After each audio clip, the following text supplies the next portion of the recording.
This Casio watch is for people who really want to know what time it is. Look how big the digits are. Duly impressed, I undertook a humble trial to discern how far away the digits might yet be read. I put the watch over there. Let's see how far away I can go and still read the LCD display.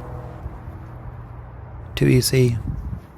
Around here is furthest away. I can still read the digital display, a distance I measured at 6 meters. Also occurs to me I could have done this indoors. Heads up, every so often Casio makes an affordable watch that quietly changes the rules. This is the AE-1600. At a glance, it carries the presence of a G-Shock. Casio has done this before with affordable models outside of the G-Shock line, but you're always aware of the difference. You know you're not wearing the top tier option. That's probably by design, a deliberate restraint to protect sales of the more expensive G-Shock range. Well, this time they messed up. The AE1600 is just as rewarding to own as any G-Shock and more affordable. I could have shared my thoughts closer to launch, but now it's better because the watch is widely available across countries in 2026. And I put affiliate links in the description to help you find the watch. If you use a link and buy something, I can earn a small fee. No other disclaimers because I bought the watch with my own money. Here's what I like best. Most budget watches ask you to accept compromise. The AE1600 does not. It's sturdy, non-squeaky, and precisely engineered. But does its utilitarian engineering stand up to my closer scrutiny?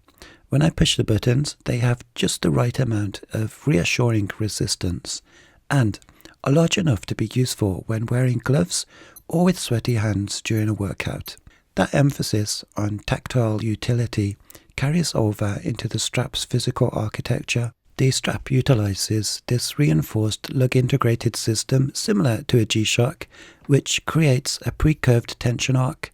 It ensures that if you drop the watch, the strap acts as a structural shock absorber, preventing the case back and movement from taking a direct vertical impact.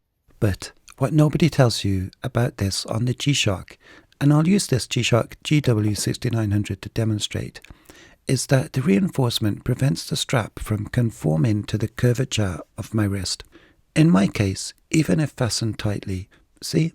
And if I shuffle the watch up my arm to simulate a larger wrist size until my arm eventually fills the somewhat prefixed curvature of the watch strap, we see that it would not fit someone with a larger wrist either, because now this watch strap can't be fastened.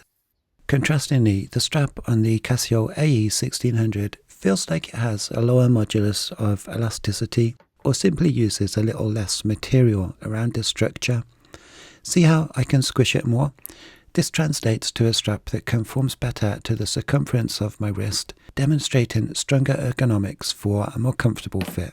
In fact, I admit I own a few G-Shocks that I really love the look of, but spend a lot of their time in a dark drawer, because I know I'll take it off later in the day when it starts to irritate me. Whereas the AE1600 delivers just as much rugged visual impact as a G-Shock, while providing all-day comfort, unmatched legibility, and a genuine G-Shock alternative. If you've ever used a digital Casio, muscle memory handles the navigation, and Casio elevated the module with some standout refinements. Not only do you get 5 alarms, you can set them for specific dates, plus there's a snooze feature, Gold Star.